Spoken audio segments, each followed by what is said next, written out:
Hello guys, welcome to our channel. This is Teja. ప్రస్తుతం మనతో పాటు సీనియర్ జర్నలిస్ట్ భరద్వాజ్ గారు. నమస్తే సార్. నమస్తే. సో వైఎస్ షర్మిల గారి వాళ్ళ కుమారుడు రాజారెడ్డి గారి నిశ్చితార్థానికి చాలామంది ప్రముఖులు హాజరయ్యారు. ముఖ్యంగా జగన్మోహన్ రెడ్డి గారు కూడా వచ్చారు. అయినప్పటికీ జగన్మోహన్ రెడ్డి గారికి అక్కడ అవమానం జరిగిందని చెప్పేసి కొంతమంది రాజకీయ విశ్లేషకులు చెప్తూ ఉన్నారు. సో అంతా కూడా ఎంతవరకు వాస్తవం? అంటే వాళ్ళిద్దరి మధ్య సరైనటువంటి సంబంధాలు లేవని, ఒకళ్ళనొకళ్ళు చూడటానికి కూడా ఇష్టపడని వాతావరణం ఉందని వాంటెడ్గానే ప్రచారం జరిగింది. ఉదాహరణకి ఆవిడ తన కుమారుడి వివాహ పత్రిక వెడ్డింగ్ కార్డు ఇవ్వటానికి జగన్మోహన్ రెడ్డి గారి ఇంటికి వెళ్ళింది ఆవిడ. ఆ వెళ్ళిన రోజున ఆయన నిజానికి వేరే పర్యటనలో ఉన్నాడు. ఒకవేళ ఆయన తిరిగి రాకపోతే గుమ్మానికి బొట్టు పెట్టి ఇచ్చేయటం ఇలాంటి సాంప్రదాయాలు ఉన్నాయి. అలా ఏదో చేస్తారు, ఆయన వాంటెడ్గానే రాకపోవచ్చు అని ఒక ప్రచారం జరిగింది. ఫైనల్గా ఆయన వచ్చాడు, ఈవిడ వెళ్ళారు. ఈవిడ వెళ్ళిన తర్వాత ఇన్విటేషన్ ఇచ్చి వచ్చాను, వాళ్ళు చక్కగా పలకరించారు నన్ను, బాగానే జరిగింది కార్డియల్గానే అనే విషయాన్ని ఆవిడ బయటికి మాట్లాడారు తప్ప లోపల వాళ్ళిద్దరూ కలిసి ఉండగా ఫొటోస్ తీసి బయటకు రాలా. ఆవిడ రేవంత్ రెడ్డి గారికి వివాహ పత్రిక ఇచ్చినప్పటి ఫోటోలు బయటకు వచ్చినాయి. అలాగే చంద్రబాబును కలిసి వివాహ పత్రిక ఇచ్చినప్పుడు ఫోటోలు బయటకు వచ్చినాయి. కానీ జగన్మోహన్ రెడ్డి గారిని కలిసి ఇన్విటేషన్ ఇచ్చినప్పుడు ఫోటోలు మాత్రం బయటకు రాలా.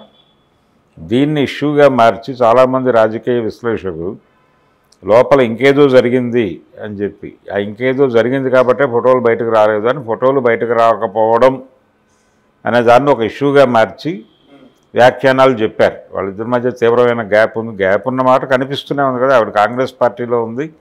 కాంగ్రెస్ పార్టీ వైఎస్ఆర్సీపీని టార్గెట్ చేస్తోంది. ఆ పార్టీకి ఆవిడ ఆంధ్రప్రదేశ్ శాఖకి అధ్యక్షత బాధ్యతలు స్వీకరించున్నారు. ఇది అందరికీ ఓపెన్గా కనబడుతున్నటువంటి విషయమే. దీనిలో దాచిపెట్టాల్సినటువంటి సందర్భం ఏమీ లేదు. పొలిటికల్గా వాళ్ళిద్దరి మధ్య గ్యాప్ ఉంది. ఆ విషయాన్ని వారి కుటుంబ సభ్యులే 2-3 సందర్భాల్లో బహిరంగంగా మాట్లాడేశారు. వారి పిన్ని గారు కావచ్చు, అలాగే పులివెందుల్లో ఉన్నటువంటి వాళ్ళ ఇతర బంధువులు కావచ్చు, వాళ్ళు వాళ్ళ దగ్గరికి వెళ్ళి ఇంటర్వ్యూలు చేసేటప్పుడు ఈ వీళ్ళ అన్నా చెల్లెళ్ళ అనుబంధం గురించి ప్రస్తావన వచ్చినప్పుడల్లా వాళ్ళిద్దరి మధ్య గ్యాప్స్ ఉన్నాయి అనే విషయం వాళ్ళు మాట్లాడారు. కాబట్టి కొత్తగా బయట నుంచి చెప్పక్కర్లేదు. ఈ ఫోటోలు లేకపోవడం వలన మాత్రమే అని అనుకోనక్కర్లేదు. అయినప్పటికీ ఆవిడ తన అన్నని తన కొడుకు వివాహానికి రమ్మని ఇన్విటేషన్ ఇచ్చి వచ్చారు. నిశ్చితార్థం హైదరాబాద్లో చేశారు. ఆయన జగన్మోహన్ రెడ్డి సతీ సమేతంగా వచ్చాడు. ఇప్పుడు మదర్ కూడా అక్కడే ఉంటుంది, ఆవిడ కూడా ఉన్నారు. వీళ్ళందరూ కలిసి చాలా ఉల్లాసంగా ఉన్నట్టుగా ఫొటోస్ వచ్చినాయి. ఈ ఫొటోస్ వచ్చిన తర్వాత మరి ఆ రోజున ఫొటోస్ రాలేదని ఆవేదన వ్యక్తం చేసిన వారు ఏమైపోతారు అనేది చూడాలి. అంటే ఇదే ఫోటోలు ఆ రోజునే వచ్చేస్తుంటే సరిపోయేది కదా, ఇప్పుడెందుకు రిలీజ్ అయినా? ఆ రోజు ఏమన్నా గొడవ జరిగి దాని మీద ఈ చర్చ అంతా జరిగిన తర్వాత ఇప్పుడు వాంటెడ్గా ఈ ఫోటోలు రిలీజ్ చేశారా అనే పద్ధతిలో మళ్ళీ ఈ వ్యాఖ్యాతలు అందరూ కొంచెం స్వరం మార్చి మాట్లాడేస్తున్నారు.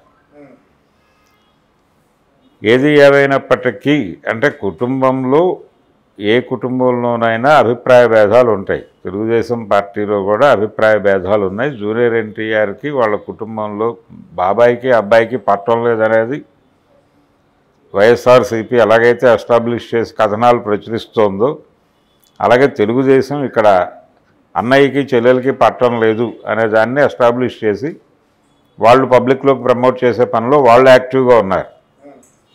సో అభిప్రాయ భేదాలు, రాజకీయపరమైనటువంటి విభేదాలు ప్రతి చోట ఉంటాయి. దాన్ని విపరీతంగా పెంచి వాళ్ళ పర్సనల్ ఇమేజ్లు దెబ్బతినే లెవెల్లో కథనాలు రాసి దాన్ని సర్క్యులేషన్లో పెట్టడం అనే ప్రోగ్రాం వ్యూహాత్మకంగా ఈ 2 శిబిరాలకు చెందిన మీడియాలు చేస్తున్నాయి. వీళ్ళు వాళ్ళ దగ్గర రిలేషన్స్ బాలేవు అని చెప్పే ప్రయత్నం వీళ్ళు చేస్తున్నారు. వీళ్ళ కుటుంబంలో రిలేషన్స్ ప్రాపర్గా లేవని వాళ్ళు చెప్పే ప్రయత్నం చేస్తున్నారు. ఇది ఒక రకంగా కుటుంబ యుద్ధంగా మారిపోయింది. ఈ కుటుంబ యుద్ధంలో అంటే మీడియా ప్రొజెక్ట్ చేస్తున్నటువంటివన్నీ కూడా కుటుంబ యుద్ధాలే. ఏదో ఒక స్టాండ్ తీసుకుని చంద్రబాబు నాయుడు గారి అనుకూల వ్యాఖ్యాతలందరూ కూడా ఆవిడ శుభలేఖ ఇవ్వడానికి వెళ్ళినప్పుడు ఆయన లోపల ఏదో గొడవ జరిగింది వాళ్ళ మధ్య. ఆ గొడవ జరిగిన విషయాన్ని బయటకు రాకుండా చేయడం కోసం ఫోటోలు రిలీజ్ చేయలేదు అని ఎవరైతే ఆందోళన వ్యక్తం చేశారో వీళ్ళందరూ కూడా చంద్రబాబు అనుకూల వ్యాఖ్యాతలు. ఈ చంద్రబాబు అనుకూల వ్యాఖ్యాతలు అందరూ కూడా ఇప్పుడు ఈ ఫోటోలు బయటకు వచ్చినాయి కదా, పోనీ ఫొటోస్ బయటకు వచ్చినాయి, ఇప్పుడు ఆనందపడాలి కదా. వాళ్ళిద్దరూ బాగున్నట్టుగానే ఫోటోలు ఉన్నాయి. ఈయన చెల్లెల్ని హక్కును చేర్చుకున్నట్టుగా ఫొటోస్ వచ్చినాయి. ఆ పిల్లాడిని ఆశీర్వదిస్తున్నట్టు ఫొటోస్ వచ్చినాయి. భారతి గారు చాలా బ్రైట్గా నవ్వుతూ కనిపించారు ఫోటోల్లో. అసలు వైఎస్ భారతి వర్సెస్ షర్మిల గొడవే ఇలా పరిణమించింది అని కదా గొడవ. విజయమ్మ గారు ఇప్పుడు అక్కడే ఉంటుంది, కొడుకు దగ్గరే. కాబట్టి ఈ మొత్తం ప్రయాణంలో మనకు అర్థమయ్యేది ఏంటి, పొలిటికల్ ప్రాబ్లం ఉంది. పొలిటికల్ ప్రాబ్లం ఉండటానికి రీజన్ ఏంటంటే ఆవిడ షర్మిల వైఎస్ జగన్ బాధ్యత భుజాన వేసుకుని ఆయన అరెస్ట్ అయిన జైల్లో ఉన్నప్పుడు ఆ 16 నెలలు పార్టీని నడిపించడంలో ఆవిడ క్రియాశీలక పాత్ర పోషించారు. దాని తాలూకా పొలిటికల్ షేర్ రావాలి నాకు అనేది ఒక డిమాండ్ ఆవిడలో ఉండటం తప్పేం కాదు. అది చెప్తున్నారు అందరూ. వాళ్ళ కుటుంబంలో కూడా అభిప్రాయం ఉంది, ఆవిడకి ప్రాపర్ న్యాయం జరగలేదు, కడప ఎంపీ ఇచ్చుంటే బాగుండేది, అవినాష్కి ఇవ్వకుండా షర్మిలకి ఇచ్చుంటే బాగుండేది. వైఎస్ఆర్సీపీ అధికారంలోకి వచ్చిన తర్వాత అధికారంలో కూడా ఆవిడకి దక్కవలసినటువంటి షేర్ దక్కుంటే బాగుండేది, దక్కకపోవడం వల్ల ఈ రకంగా నన్ను పక్కన పెట్టేస్తున్నారు, కూరలో కరివేపాకులా తీసేస్తున్నారు, ఇలాంటి అభిప్రాయాలనే ఆవిడలో రకరకాల పద్ధతుల్లో పెరిగి దాని తాలూకా ప్రభావం వల్లనే ఆవిడ యుద్ధం ప్రకటించి తెలంగాణ వెళ్ళిపోయారు. అక్కడ ఆ పార్టీ పెట్టారు. ఇది వాళ్ళిద్దరి మధ్య గ్యాప్ ఉండడానికి కారణం. ఆస్తుల వివాదం మాత్రమే కాదు, ఆస్తులకు సంబంధించి కూడా చాలా ఆస్తులు సీజ్లో ఉన్నాయి కొన్ని జగన్మోహన్ రెడ్డి. ఏది ఆ కేసుల్లో అరెస్ట్ అయ్యాడు కదా, 16 నెలలు జైల్లో ఉన్నటువంటి సందర్భంగా కొన్ని ఆస్తులు సీజ్లో ఉన్నాయి. దాన్ని ఆ పరిధిలోనే అనుభవించాలి. దానిలో వచ్చినటువంటి ఆదాయంలో ఆవిడకి షేర్ ఇస్తున్నారు. పంపకాలకు సంబంధించిన గందరగోళాలు ఇంకా ఉన్నాయి ఆ కుటుంబంలో.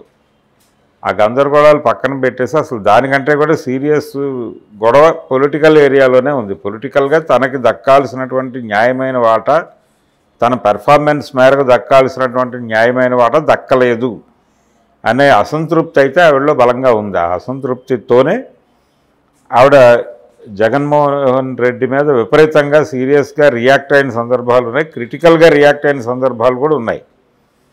అది వాళ్ళిద్దరి మధ్య గ్యాప్స్ ఉన్నమాట వాస్తవం. కానీ ఈ గ్యాపుల మీద కథనాలు మాత్రం ఎవరికి ఉపయోగపడే పద్ధతిలో వాళ్ళు వండేస్తున్నారు. ఇది ఒక ప్రమాదకరమైన ధోరణి. ఆ ప్రమాదకరమైన ధోరణిలో నుంచి ఇది ఇష్యూ అయ్యి ఆ ఇష్యూ మీద మనం ఆడుకోవాల్సినటువంటి అగత్యం ఏర్పడింది ఇప్పుడు.